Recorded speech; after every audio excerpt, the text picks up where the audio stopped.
me introduce to you our special guest tonight. This is Andy Brownstein, right? Yep. Excellent. Okay. Well, there's some confusion about that, but we don't have to go into it. Okay.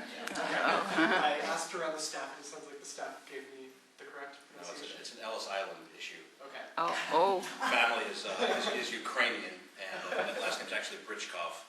They couldn't spell it at Ellis Island, so we got the name of the last Jewish family that came over.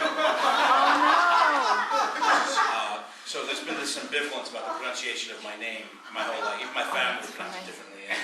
In my other life, I work as a journalist, and people have noticed I will call myself different name depending on who I'm talking to. Sometimes it's Brownstein, sometimes it's Brownstein. So I joke that I good cop, bad cop it with myself. What was, you said Britchkov? What was the name? Britchkov. Britchkov. I don't even know how to spell it. Oh. Yeah. Okay. Lost to history. Yeah. Oh, wow. I understand. Fun fact, my last name is made up as well, but for different reasons. Horse thieves escaped from prison in Denmark and changed their last name as well. There's my heritage. Horse thieves. It stuck. Otherwise, my last name would be Peterson. So that's not about me. Okay. Let me tell you read you a little bit of Andy's bio here before we get into this. This is your third show at Signature, correct? Third, full production. Okay. Yeah. Did Kiss of the Spider-Woman and Assassins before, for which won the Helen Hayes. In the DC area, he's appeared at Folger, Forum, Charter, Journeyman, and several other theaters. Regionally, he's been seen at the Maine Shakespearean Festival in 12th Night, and like he already said, he also works as a journalist. So that is Andy. Where are you from? I'm originally from Philadelphia. Okay. Yeah. Great. Right. It's a good city. Where in Philly are you from? Overbrook Park? Okay. City side of City Line Avenue. Richard was born in Northeast, and I grew up in Bucks County. Huh. Nice. And how'd you end up in DC? Oh boy, that's circuitous. I went to school at the University of Iowa, stayed there a little too long, and then sort of went to all these glamour spots for being a journalist. I first went to Bangor, Maine, Albany, New York, and there was a job here in Washington that brought me here in 2000. Okay. Yeah. Okay. And tell us about the journalism acting thing. Was acting the goal, or tell us this story? Oh boy, it's an interesting one. In high school, I was, I think it's safe to say, a very shy kid. I'm still pretty shy, but I was much more shy back then. And I saw a version of Fiddler on the Roof, a high school play, and I was just totally entranced by it. I thought that what those actors were doing was magic, and I desperately wanted to be a part of it. I can't imagine that production is as good as it exists in my memory, because in my memory it's perfect. And I was really, I had to be pushed bodily to audition. Luckily I had mentors who did that, and I also, I started doing some shows in high school, and I was also editor of my high school paper. And I went to college not really certain whether I was going to go into theater or journalism, and I had one of these crazy events that seemingly sort of shaped my adult life. I had a class on improv, and I had a professor who was very much like a kind of hippie. She wore all black, she wore a beret, and there was one day that she had Ravel's Bolero playing, and we were all supposed to be sort of like getting in touch with ourselves and breathing, and we were doing spot improvisations, and she'd be like, you're the President of the United States, you're a flight attendant. And she gets to me, and I'm like 6'4", at the time 240 pounds, and she says, you're a pregnant dwarf. And I just froze. I was like, no, I have nothing. And the very next day, I got a job at the school paper, and I wound up sort of dropping the acting for a good serious pursuit of acting for a good 15 to 20 years. I did some theater stuff in the middle, but it sort of stopped being a serious pursuit for me, because when you work as a newspaper journalist, there's no time for anything else. I mean, you get home at 8 o'clock. There was really no time for me to be an actor. And it was the job that brought me to Washington, which was great on paper, but kind of deadly for me. I don't know if I want to go into all the reasons why, but it was a tough job, and I wound up actually walking out without any prospects whatsoever. Not the brightest idea, but it was important for me to do. And I wound up taking classes at the theater lab, and a few years later, I had a couple of auditions, a couple of professional shows, and then I got the spot on Assassins. And so now I'm sort of precariously balancing both worlds, I guess. And is it tough to balance the two? I don't even know if it's possible. Okay. I mean, I try, but I have a couple of sick days here and there. There's really not a lot of crossover between the two worlds. They're the same in the sense that they both involve storytelling, but in terms of actively doing them, they require two different parts of the brain. The journalism is very analytical, and the acting is very intuitive and movement-driven and whatnot. I may find a better balance in the coming years. I may drop down my journalism to halftime, do more theater. I do about 1 or 2 shows a year because of, I have to take vacation time from my journalism job to rehearse. And I like having vacation time. Where's your journalism job? Are you freelance or? No, I do some freelance work, but I have a main job at Thompson Publications. I write about national education policy. Okay. Yes, Thompson, are they a textbook publisher? Yes. Yeah. Great. Yeah. So, do you have a preference for one over the other, acting or writing, doing the journalism bit? No, they both have their good points and their bad points. One of them pays more. One pays more. Well, it's really funny that you mention that because pay is really not a draw for either one of those jobs. I once had an editor who looked at my resume, which is this crazy resume now. Because I have musical theater and the Washington Post, and so he said to me once, he said, "Why don't you try social work? That way you can have the trifecta of low-paying jobs." For the record, my father's a journalist and my mother is a social worker. There you go. And you're right. You mentioned musicals. Yeah, And you kind of came late into this profession. Yeah, very much so. What is your musical training? Zero, zilch, nada. The Assassins thing came about in a really interesting way. The late Marcia Gardner, who was really, really good to me, as he was to a lot of people, I was taking classes at the theater lab, and she directed a reading that I was in, and she knew that I had a really strong voice. And it came time, I understudied, I don't know if any of you saw 20th Century. Yes. I understudied James Barber, and so she had me on the list of, potential people who I could put into a slot. And Joe had real trouble casting the part of Sam Bick in Assassins. Clarko? Yeah, Joe Clarko, I'm sorry.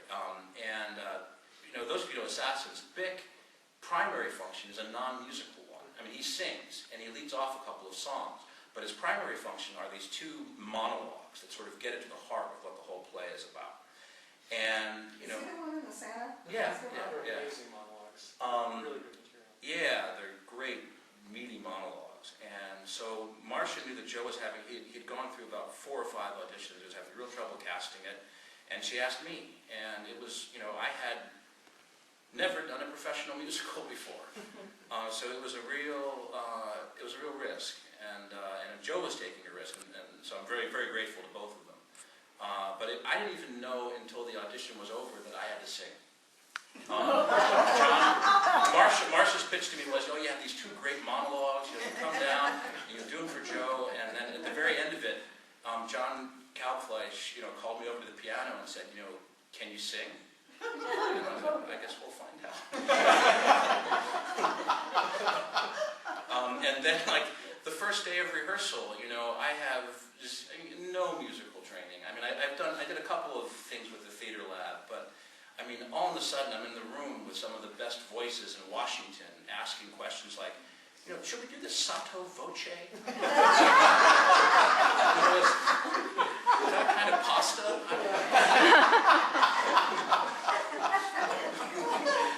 was a rather intimidating baptism of fire. How did the show turn out? Wonderfully. Oh, it's great. Wonderfully. I mean, my girlfriend is here. She can attest to the fact that I was a wreck during the rehearsal period, just because it was so intimidating. Just imagine, again, I mean, your first professional theater experience being a Sondheim musical with all of that precision and discord. And I was, I don't know how we're going to do this. Eventually, it's one of those things that you kind of, you wrestle with the demon and you come out the other end. It's like you're really happy that you did it. But in the doing it, it seemed like I don't know how I'm going to get from point A to point B. When Joe was our guest last month, and he raved about the experience working on the show, but he said it was kind of a hard world to live in because of the subject material and the mood. Do you feel the same? Yeah, you're living in the mind of a person who tried to take the life of a president. Right. What was interesting in that sense, though, it's one of the strange ways in which having this other life helped me. Because I was still working these crazy hours at my journalism job. I was not getting a lot of sleep. I was highly caffeinated and paranoid. It was perfect.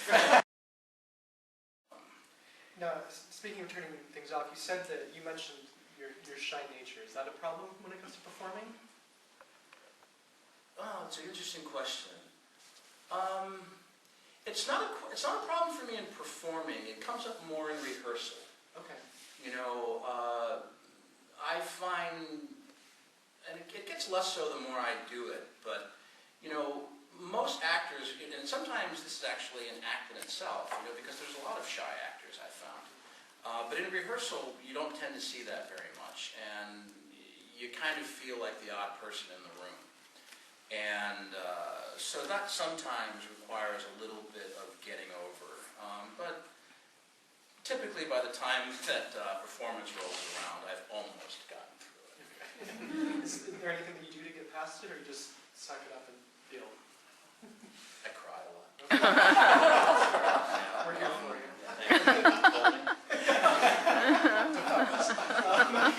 Okay. Yes. Question. Do you audition for musicals now, or was that the one? Well, luckily, winning the Helen Hayes Award puts you in a position of not having to audition for some things. Sometimes I just get asked to do things. So I got asked to do Kiss of the Spider Woman, which Eric directed, by virtue of him seeing me in Assassins. But I don't actively seek them out, only because it's not a world. I love musicals. I love watching them, but it's not a world that I feel intrinsically comfortable in. Maybe in time. Any other questions? Remind me who you played in Kiss of the Spider Woman? I played one of the sadistic prison guards. Oh, okay. Yeah. The beating administering guy. Yeah. And then you looked at it. Stevie Cupo, we have ways to make you talk. We're going to start talking about Carnage. Out of curiosity, is there anyone here who has not seen God of Carnage yet? Seen it yet. You have not, you have not, you have not. Okay. Well, for the three in the room that have not, why don't you I'm going tell in them a 2 little bit weeks. about the show I'll be there in 2 and weeks. what it's about. 2 weeks. Okay, good. Great. What is God of Carnage Yeah. about? Give them the TV Okay. guide blurb. These two 11-year-old boys get into a fight on the playground. One boy takes a stick and knocks the other boy's two front incisors out. Two couples, their parents, try to settle this amicably. I play the father of the boy who was hit. And things start off with the best of intentions and quickly degenerate. Because nothing challenges our illusions of high-mindedness as much as how we feel about our kids. And that's very much what the play is about, among other things. So you're the husband of the woman who It was- on Thursday? Yeah. Correct. Right. Yeah, Naomi, Right, yeah, Naomi, she plays my yes. wife. Yeah. She beats the crap out of me. Yes, she does. Everybody needs to come. It's true. But she literally beats me. Tell us a little bit about the character you play. I play Michael Novak, and what we know from the script about Michael Novak is that he is the owner of a wholesale business devoted to domestic goods. He's clearly a self-made man, and there are suggestions in the script, it's never explicit, that he comes from a lower social class. And I kind of glommed onto that in terms of building the character. He's clearly not as comfortable in this sophisticated world as the other three characters. And so the development of that kind of led me to a voice. The play takes place in Brooklyn. I kind of assumed that while he doesn't have a thick Brooklyn accent, he has something of an accent. And Joe and I both decided during the course of rehearsal that as my character unravels and gets angrier, that more of his Brooklynness would come out. So. I think it may have been you in one of the discussion nights a couple weeks ago, maybe it was Paul, one of you guys brought up, that in New York, in the original production, the men eventually ended up swapping roles in the... That's true. In the original Broadway production, well, they didn't swap. In the original Broadway production, James Gandolfini played the role that I played, and Jeff Daniels played the role that Paul Morello played. Okay. James Gandolfini left the production, but Jeff Daniels came back and did the Gandolfini role. Okay, okay. Oh, Yeah, yeah. Would you, if given the opportunity, would you take the other role? Oh boy, I don't think I'd be right for it. Yeah. I think that like that role suggests a certain sort of aquiline look, which I'd have to go to the gym for develop. It's not impossible, but no, I think I would be an odd casting choice for that role. they actually look rich. You're right about that. The two of them, Mm-hmm. they're long, they're lean, of course the costuming helps, but they both look very wealthy. Mm-hmm. Yeah. Well, one's in wealth management, one's a lawyer, and your wife writes books. Yeah. So you're sort of the odd man out. Correct. Well, she is too. And that's where part of the comedy comes from. Yeah, Yeah. definitely. Definitely. Any other questions? Yes. Well, yeah, speaking of comedy, I'm just wondering, the old line, dying is easy, comedy is hard. Is comedy hard? Oh my goodness, it's really, really hard. I feel much more comfortable in the world of comedy. We're talking about musicals. I mean, comedy, I feel like I can pull that off more easily. But the thing of it is that stage comedy, especially this one, which has so many elements of farce to it, is so much a creature of timing. And this play, for those of you who have seen it, about 15 minutes in, it's like a runaway train, which is both exhilarating and terrifying. It's also somewhat terrifying because of the way that it's lit. I don't know whether I haven't talked to Joe about this, but all of the whole apartment's under this harsh white light. It's almost like interrogation lighting, and so and the audience in that theater can see everything. And if I ever have to, like, for a moment of inspiration, look out to the audience, sometimes you have a memory. I can see all the way to faces in the very back row, which is crazy. I don't want to be making out faces in the back row. And so if I start thinking, there was one night, don't tell anyone, there was one night, I suddenly had this moment like, is that this guy I knew in high school? And I was like, oh my goodness, just shut that out of your head. But it's just a fact of the lighting and the intimacy of the audience, and so that's why it's terrifying. You have to have great one of the tools of an actor is concentration. You have to have that concentration always. But this play, if you flag for like a nanosecond, something's off. Now, going along with this question about the difficulty of comedy, every show has its unique challenges. What would you say the unique challenges for this show are? Okay, is this something I can give a spoiler? Go. Oh no. Cover Okay, your ears. I won't. You can spoil. It's okay. Well, I've read enough about it. the most unpredictable element of this. You sure? Yes, you can. I'm fine with it. I've read so much. Seeing it anyhow. As long as you don't say We Okay. The Yeah. most unpredictable element is the woman who plays the mother of the other boy has a panic attack in the middle of the show, which leads to this explosion of vomit. The vomit goes everywhere. And it's the most unpredictable thing in the show because we never know the amount of vomit or the trajectory of the vomit. There have been times that the vomit has gone into the front row. Oh no. There have been times that I find little chunks of vomit like behind the couch. we've only got a certain set lines, a certain amount of lines in the script, and like you can't, stretch out those lines to fit a certain amount of vomit. So like, Naomi and I find ourselves ad-libbing every night, so like there'll be times when we, like there's a one small little bit where I go out and she goes in, so we meet each other in this alcove where the audience can't see, and we'll look at each other like, how are we going to clean this? I've got a question. How do you produce vomit in a play? I know. That's the issue that we can't talk about. We've been instructed to say it's theater magic. Okay. I can say one thing because this doesn't get directly at how we do it, but it's a funny story. Eventually this will be on YouTube.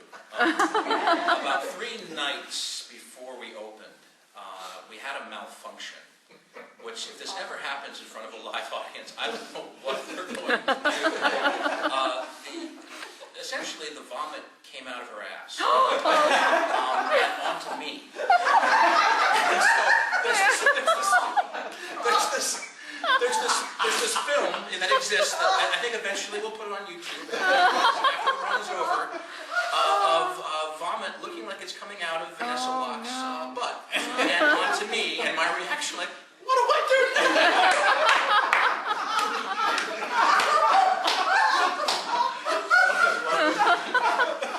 And I think if that ever happens in front of a live audience, I hope it doesn't. We're done. Did it not go on the books, it just went on you? It went other places, but because of where I'm standing, I'm right in that trajectory. If that particular malfunction happens, let's open.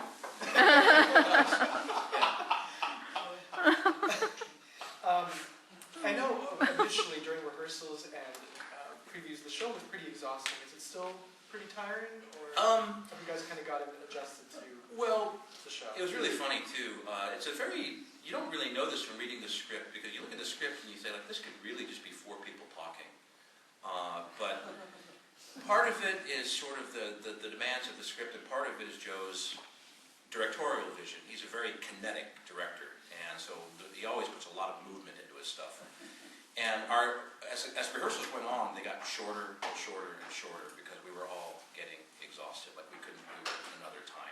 And you wouldn't think that looking at it, because it's like an 80-minute show. But Long Day's Journey into Night, which I've also done, and it was the 4-hour, mostly uncut version, was not nearly as tiring as the show. And it's a lot of it has to do with the concentration that I mentioned, but it also has to do that we're running all over the place. Naomi Jacobson is jumping on me. She's pulling my hair. I have to clean up all this vomit. So I think at the end of it, you feel that kind of sort of exhaustion/endorphin rush that you'd feel after doing a workout. I definitely feel wired after the show. Like I can't get to sleep, and also I feel like I really don't want to be doing much of anything. I want to take it easy. Have a shower. Yeah. I don't know if you were exhausted, but I was. Watching you. It is exhausting to watch in a good It way, is. but you just kind of go, oh my gosh, how much more can they do to each other? But the brown bag, and I had no idea about this, and you just sort of said the same thing. Naomi was saying that all of that, or most of that physical stuff is not in the script, it's Joe. Well, there's suggestions in the script, like the vomit is in the script. Right. But it doesn't really say how the vomit's done. It's basically, I think it's like an explosion of vomit is what it says in the script. So that can be interpreted any number of ways. And the attack is described, I wish I had the script in front of me, but the attack is described, when Naomi jumps in my back, is described as an animalistic assault, or something like that, which, that could be done any number of ways. The way that Joe decided to do it was to have Naomi do a leaping vault. Now, about a week before you guys went into rehearsal, I was talking to Joe, and he said that what he anticipated being one of the challenges of the show was the elevated language, had the heightened language of it. Did that turn out to be a challenge for any of you? The heightened language. He felt that it wasn't how people talk. He said that it was all almost Shakespearean, the language of the piece. It was higher and I feel like it doesn't come across that way in performance, but on the page it kind of does. Well, I think that's true of a lot of scripts, though. A lot of scripts, like if you ever read a David Mamet script, I mean, if you read it on the page, like you don't really, it doesn't feel like much. Then you see it in performance, it has all this dynamism to it. I think it wasn't so much the language itself that I struggled with, in the sense that as an actor, you usually try to map out a character arc. Like how do you get from point A to point B? And because of the way this show is structured, with all of its sort of shifting alliances, you know, sometimes I'm paired with my wife, sometimes I'm against my wife, sometimes it's the men against the women, and for a brief time I'm aligned with the wife of the other guy. And it's not a straight character arc at all. It's more like a roller coaster, you know, with corkscrews and upside downs. And so, like, I struggled with Joe as how to justify these radical changes. You know, I mean, like, there was one part in the play where, like, within a page and a half, I'm sympathizing with Annette, the woman who's not my wife, and a page later, I'm saying the most vicious thing to her imaginable. And two things help in that regard. In the imagination, what helped is thinking to yourself of the worst argument you've ever been in. You know, I've had experiences of these not like the play, but of knockdown, drag-out arguments involving a number of different people that function like this, where you briefly have these alliances between people, because in the context of a crazy fight, those rules actually do apply.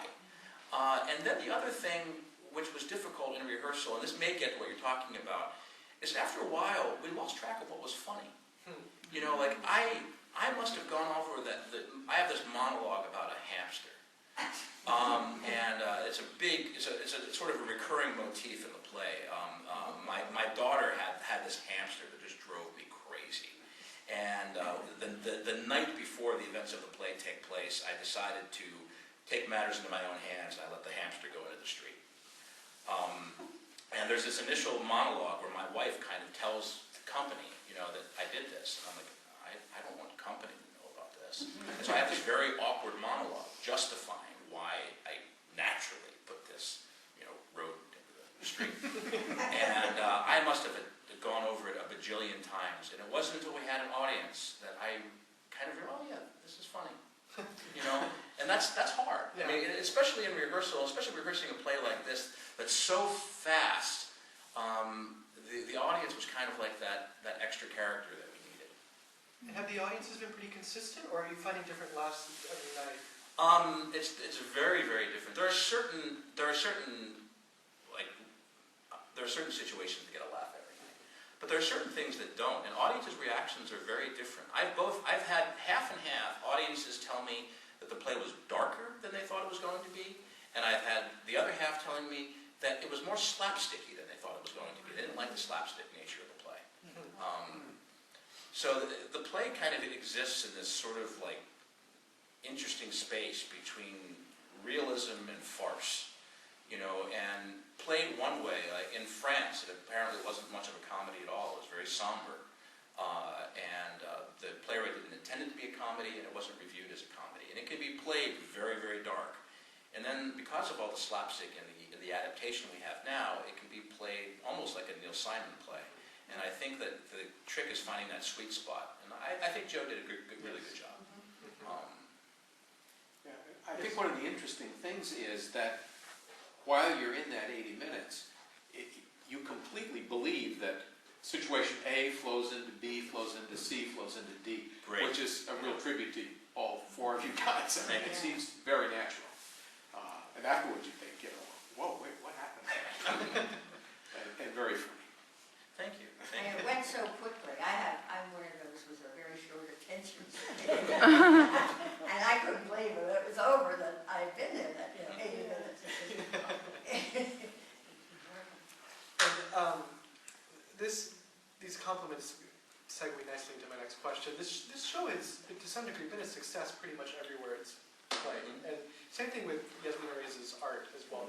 They're both very appealing. Why do you think she has that appeal to audiences? Why is she so, in different languages and cultures, there's something universal going on? Yeah,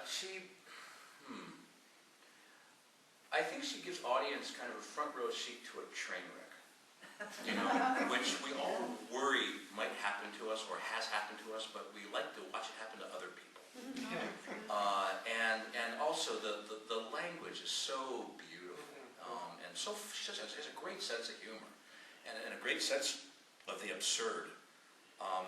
One of the criticisms that I guess has followed her since art is that her stuff is kind of, you know, it has pretenses to depth. It sort of alludes to a depth it doesn't quite get to, and I don't really know if that's even what she's aiming for. You know, the play kind of gets unfairly compared to Who's Afraid of Virginia Woolf, and the play's not aiming for that, you know? And I think lots of times my personal opinion is that some of the criticism that follows her is intellectual snobbery that often gets lodged against people who are popular. You know, Stephen King, who I think, you know, he obviously has written some crap, but also has written some amazing stuff. And in one of his books, he mentioned that he won the O. Henry Prize for short story writing. And he says that he knows for a fact the only reason why he won is because that competition has anonymous submissions. If the people had known it was Stephen King, he never would have won. Wow. Interesting. And I think Yasmina Reza has a similar issue. Interesting. She has the curse of being popular. Huh. Barbara. You know, back to being dark in France, do you think something was lost in the translation? That's a fantastic question. One of the hindrances is that we don't have a direct French to English translation. There are two adaptations that were both done by Christopher Hampton. He did an adaptation for British audiences, which maintained the Paris setting, but it's in English. And then there was a further adaptation that was done for Broadway, in which it was clear that the setting in France didn't really work, and also the situation lended itself to a more universal interpretation. And I also think James Gandolfini, who was widely responsible for bringing the play to Broadway, had trouble imagining himself as a Frenchman. And that played a role as well. Yeah.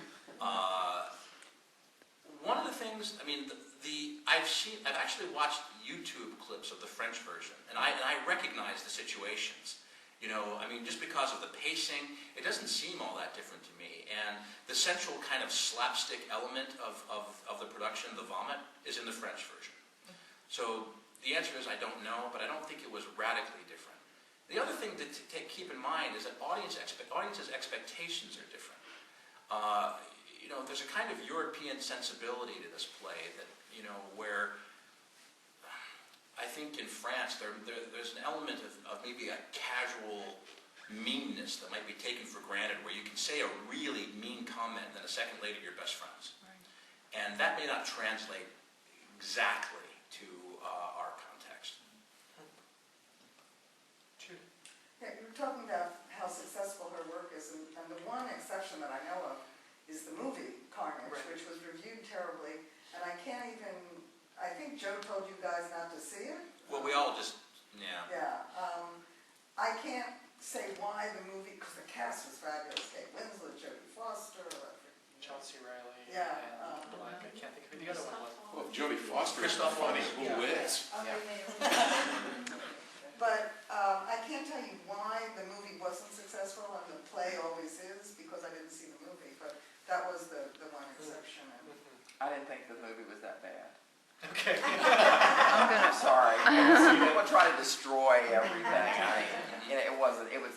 I mean, the play is not. You know, it has issues too. You know, and so maybe not everybody wants to see this. Yeah. Yeah, they all want to see whatever that movie is out just opened, Hunger Games, and another thing that opened.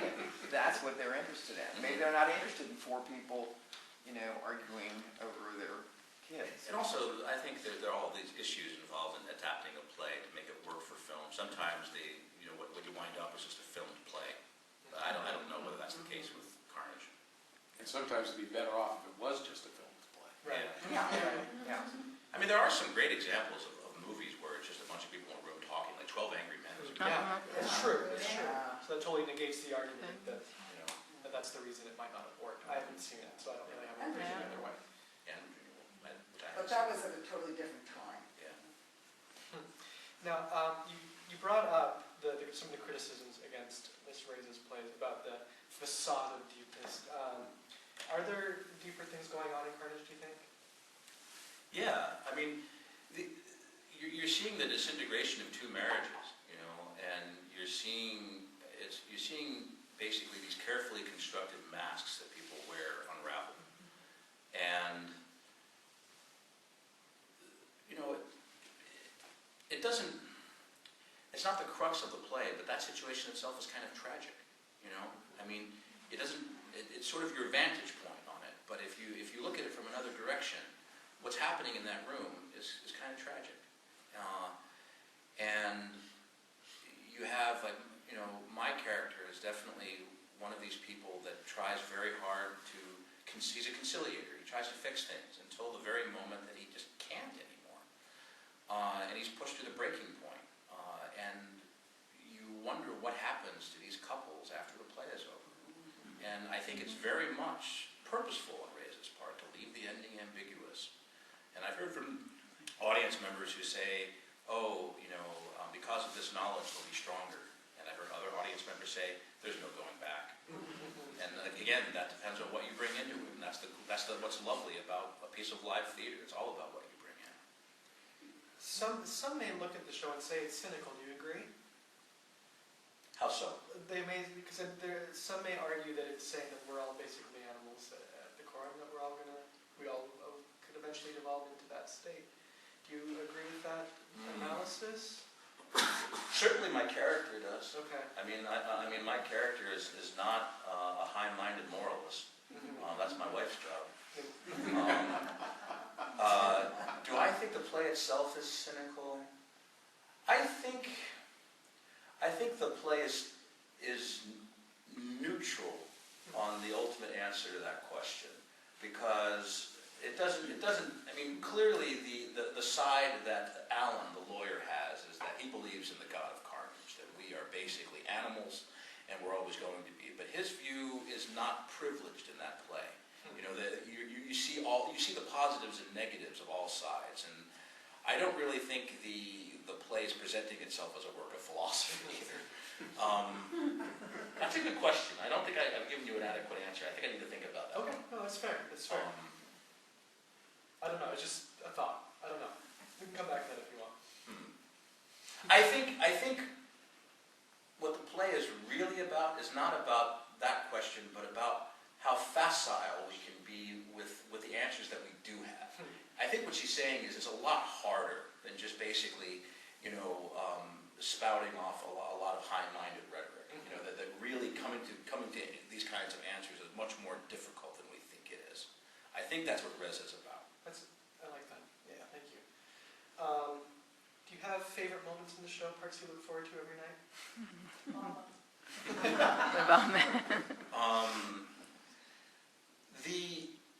I look forward to the first 20 minutes of the play being over.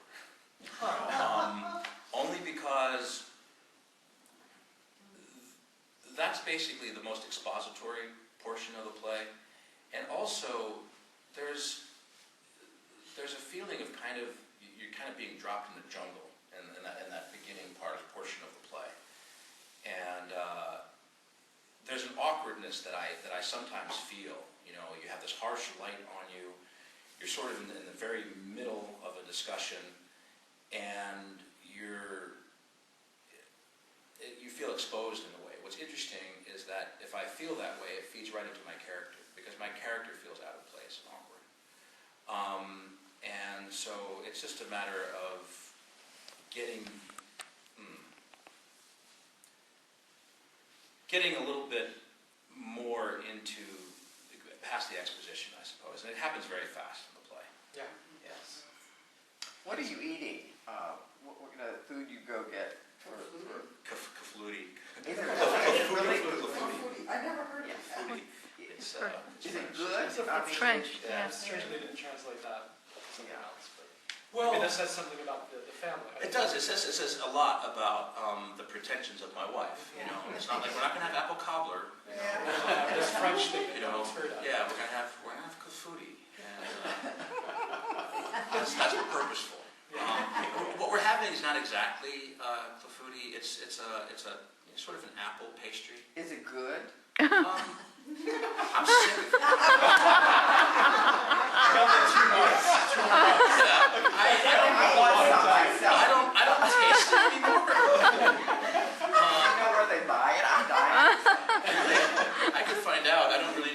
sure. I'm halfway kidding, but not. I remember reading the emails debating on what to do for it. I know that we had real clafouti a couple of nights, and it wound up being too sticky. Like all of us stuck to the roof of our mouths, and so we couldn't really talk properly. And we needed something to wash it down with. And like my character has this cup of espresso that I've been instructed not to drink, so I can't really wash it down. So I was sort of a few minutes. Other questions? Okay.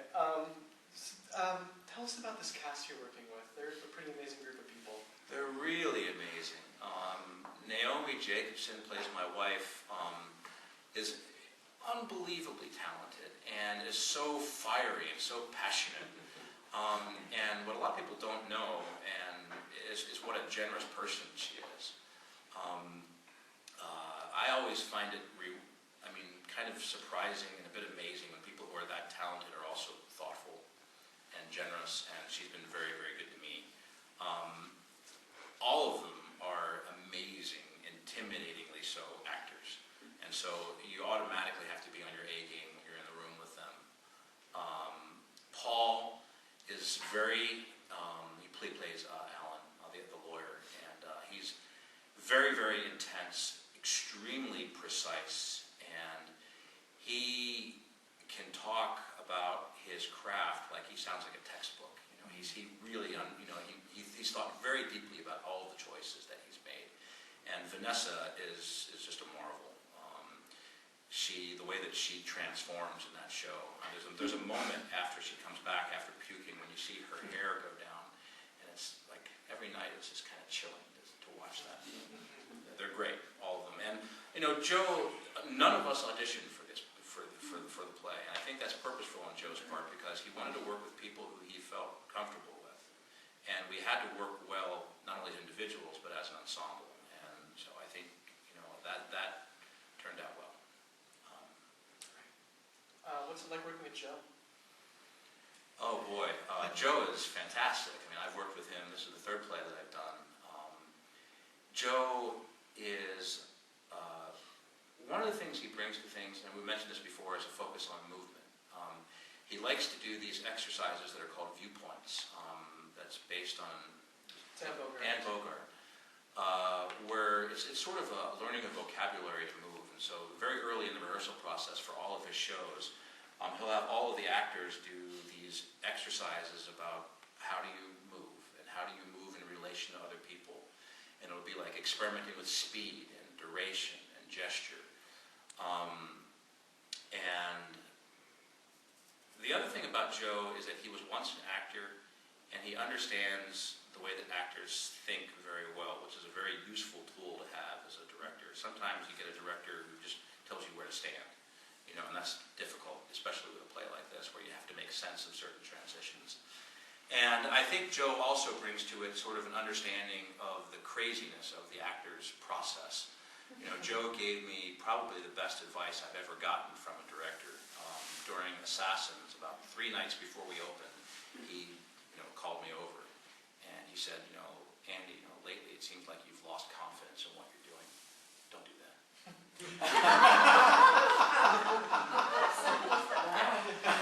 That's simple. Had you lost confidence? Yes, I had. This will happen. You'll have a momentary freak out because you're awed by the enormity of what's about to happen. I got to a point where I was like, what am I doing at Signature Theater singing Sondheim? I don't know, So yeah, I reached a point where I was like, this is not going to work out, and of course I was wrong. Let's transition back to talking about acting in general for the last couple of minutes. Sure. Do you have any favorite actors? Actors you just love watching and learning from? Well, most of I would say, oh boy, why am I blanking out on his name? Who are my favorite actors, Laura? Join us.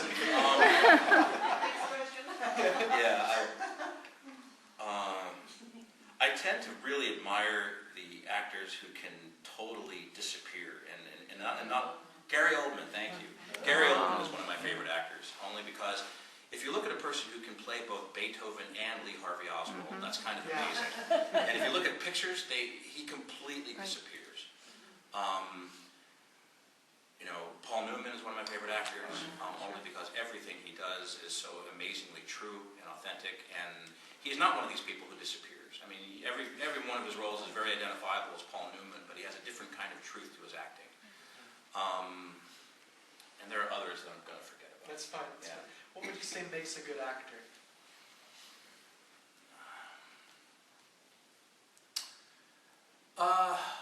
An ability to tell the truth and get out of their own way. You know, I think we've all seen actors who were great in their youth, who in their later roles tend to sort of do a kind of a caricature of themselves, and they float by. And I think a kind of fearlessness, a willingness to make a fool out of yourself and not care, and discipline. Most of the time, people forget about the discipline because it's play, Right. but it's not just play. It's crucial. Yeah. It's great. Yes. Would you put Clint Eastwood into that? As an actor, Yeah. no. No? I actually prefer Clint Eastwood much more as a director than an actor. I think he's an amazing director. I love a lot of Clint Eastwood's acting roles, but I think that limited maybe in range. What do you think? I think it won't. That's great. What are some of your favorite roles you've done? I like this one. Yeah. I really liked playing Sam Dick in Assassins. I got to play Atticus Finch in To Kill a Mockingbird. It was a complete departure for me. Very enjoyable doing that. I haven't done Shakespeare in a long time, but I love dipping into that language. And that's probably it. Okay. Yeah. When you're not acting or doing journalism, do you have time for hobbies, or do you have any interests? What do you do when you're not? I love to travel. Great. I love to sort of plan and execute elaborate trips, which I do a lot of research for.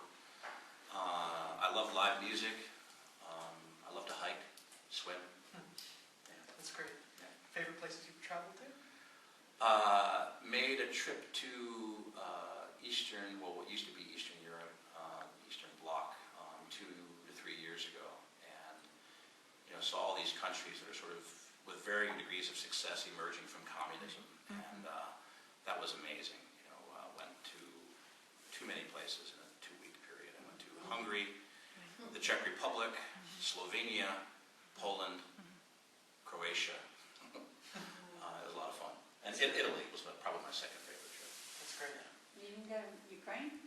No, it's a little too far up there. I've never read her books, but Sarah Valente, who's the former chair of the board at Signature, writes some sort of travel books where she totally researches things. Oh, I didn't know that. Yeah. I didn't know that about her. Yeah, that's what she does for a living. Huh. Wow. We're all learning. That's Yeah. That's great. Dream roles. What are you waiting to do, wanting to do? I would love to one day do Macbeth. Huh. I love that part. I love the journey that character takes, and it's such a great role. Meaty stuff. Yeah. That's really great. That's the top of my list. Okay. Yeah. Okay. Any other questions? Then the last question for the evening then is, what do you have lined up next? Nothing. Nothing. Okay. That gets into the issue of my other life. Yeah. I had something lined up, which I had to get out of because I have one conference that I must cover every year, and I had to do it. So it was tough, but I had to do it. No, that makes sense. Yeah. Makes sense. Well, whatever the next project turns out to be, we are all looking forward to it. And we hope to see you again. Yeah, we hope it's here. Yeah.